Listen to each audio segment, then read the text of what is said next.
Hey kiddos, welcome to your asynchronous assignment for classifying types of numbers. I'm going to give you a little refresh of what we did last time. Let's see, I can move my little camera there. Okay, so the big category for types of numbers is real numbers. That's basically any number that you can think of. So when someone says, what's your favorite number? It's like always just like 5 or 20, or some people are like negative numbers, like -10. So real numbers is any number ever. And then within that category, there's either rational or irrational. Now, rational is kind of like how it sounds. These are the numbers that are either whole numbers, like they're nice looking numbers. If there's a decimal, the decimal terminates, which means it stops. Or you could see your decimal written as a fraction. Now, irrational is kind of like how it sounds. It's messy, so there's no pattern, and it never stops. Non-terminating. And then your integers, that's no fractions. Keep spelling fractions wrong. So no fractions or decimals, and they can be negative. And then we got whole numbers, and these are basically your counting numbers that no negatives, no fractions, no decimals. So I'm just going to organize some of the ones that we have on the side here.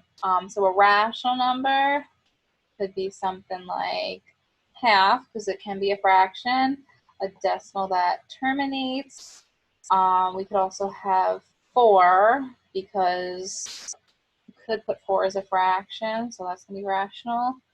And a decimal that has a pattern, so like 0.3, that's a pattern. It could be 35, 35, 35, 1, 2, 1, 2, 1, 2, whatever it is. Now, irrational number is like the opposite of all of that. Something like this decimal here. Oh, it's a very famous decimal, 3.14. Anybody know what that is an approximation of? Well, that's going to be pi. Also something that would be irrational would be like square root of 8. You can't do the square root in your head like that, or the decimal comes out messy. That's going to be irrational. Now let's talk about integers. Do we see any integers on the side here? Well, here they are. That's one of them, -6. Another one would be 4, as long as there's no decimals or fractions. And you could turn those into fractions, but because you don't need to, they're considered integers. Also, square root of 16 is an integer, because square root of 16 is 4. Now, whole numbers, no negatives are allowed, so 4 would be okay. And because 4 is okay, square root of 16 is also okay, because they are equivalent. Okay, so let's do some word problems with these. I know this is like a lot of reading. I'm going to go to the most important part of the question, which is the bottom here. They want to know what's an appropriate domain. What does the word appropriate mean to you? So in math, appropriate means which one makes sense. And if you remember from Algebra 1, your domain is going to be usually your letter x. Remember, when you write a function, it's f of x, x is in the parentheses. So which letter is in parentheses for this question? Well, if you said the letter N, you are correct. It's right there. You just got to see, what is N? What's that talk about? N is the number of vehicles. So which types of numbers can we use to count the number of vehicles? Vehicles are the things that are on the border here, like cars and trucks. Well, here's how I would do this. I would try to eliminate some choices. So can I have -2 cars? Nope. That gets rid of choice 1 and choice 2. Can I have half a car? Nope. So that gets rid of that. So my answer would have to be choice 4. Another word for those numbers are whole numbers. You could also call them positive, I'll write it out, positive integers. I'll say that. Cool. Which expression results in a rational number? Remember, rational numbers, they are either integers or they can be written as fractions or decimals with a pattern or ones that terminate. So I'm going to actually whip out my trusty calculator here because I don't know how to do all this in my head. So let's take a look at choice 3 first. So I'm going to hit second x squared in my calculator X app. 2, I use the right arrow to get out of the square root. And I'm going to do plus, and then again, square root of 2. Is that number rational? It's actually not, because there is no pattern to it. If I even try to turn it into a fraction, it doesn't. So goodbye. Let's check choice 1. Square root of 2. I use the right arrow to get out of the square root. That little dot means multiply times the square root of 18. We get 6. Is 6 rational? It is. There you go. That's your answer.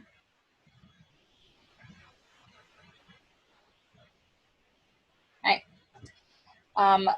Lots of reading. Boring, boring. Let's get to the bottom. Oh, an appropriate domain. Which type of number makes sense for whatever we're measuring, counting, whatever that might be.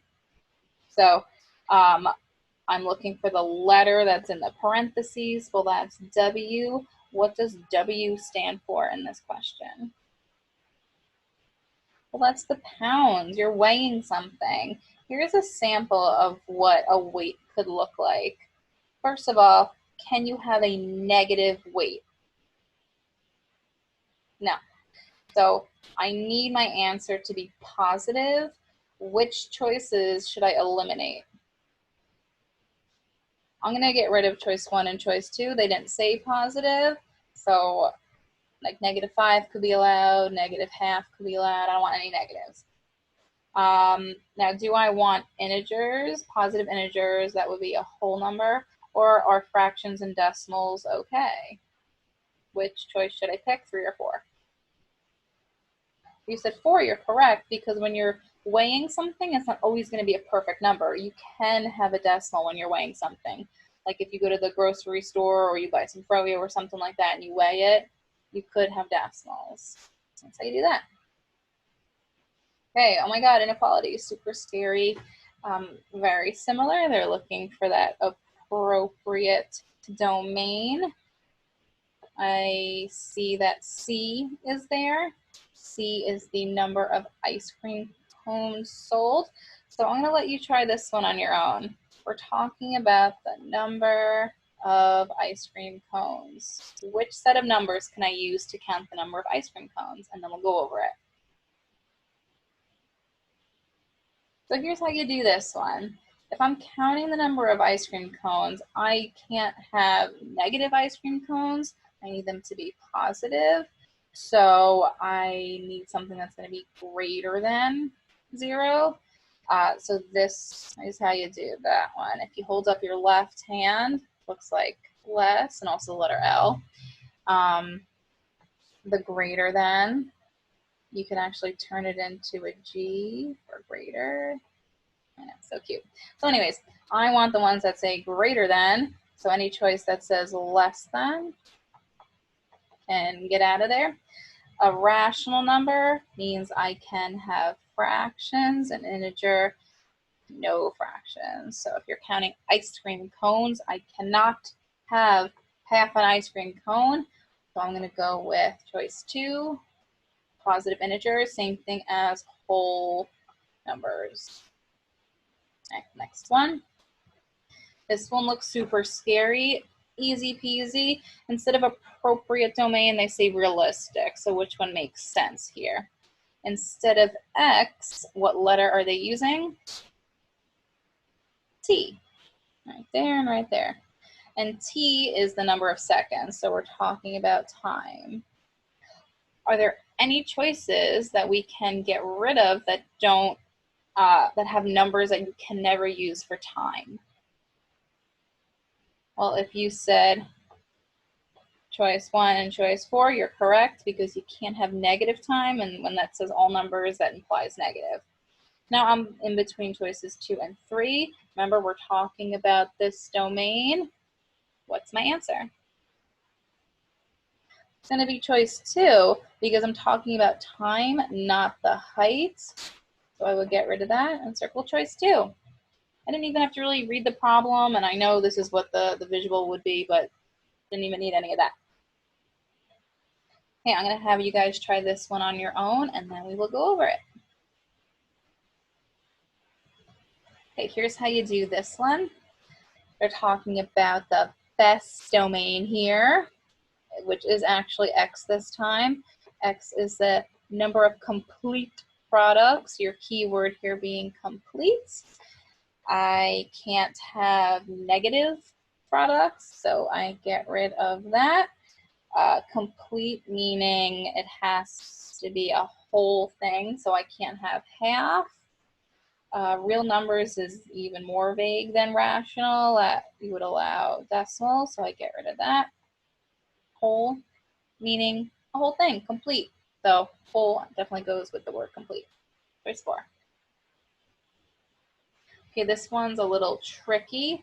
I'll let you guys try this one on your own, and then we'll go over it. Okay, here's how you do this one. They want the best domain.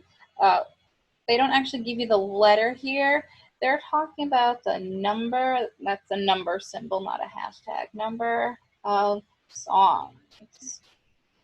I can't have negative songs. So anything that says less than 0 or less than 1 needs to go.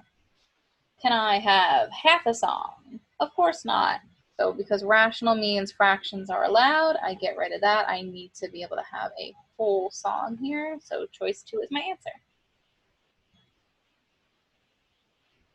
Okay, I'll have you guys try this one on your own, and then we'll go over it.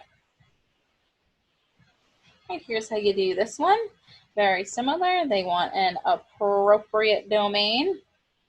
Instead of using X, they're using W. W stands for the weight in ounces. And if you're weighing something, if you remember from the question about weighing the meat, you can have decimals or fractions, but weight also can't be negative, so we're looking for something positive. I don't actually see the word positive, but I see something that's very similar to positive, which is non-negative.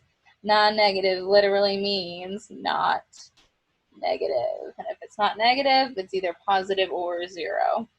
So any choice that doesn't specify non-negative, I can get rid of.